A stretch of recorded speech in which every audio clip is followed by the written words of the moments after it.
Imagine a conversation with the late national hero Dr. Jose Rizal, whose death anniversary is being marked today by Filipinos. A new website makes that possible with the help of artificial intelligence. Users get to interact with an AI version of the Filipino hero thanks to its developer, Pocholo Gonzalez. The voiceover artist has described the project as a lifelong dream turned into reality. Conversations with the Rizal is now up online, which its creator hopes will inspire new ways of teaching history. What if, ano ba talaga kung mabuhay si Rizal?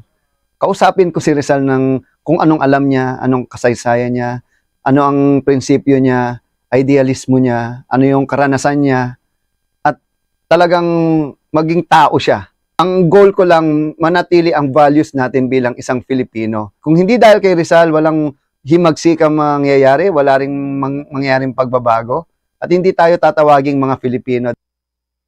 President Marcos urges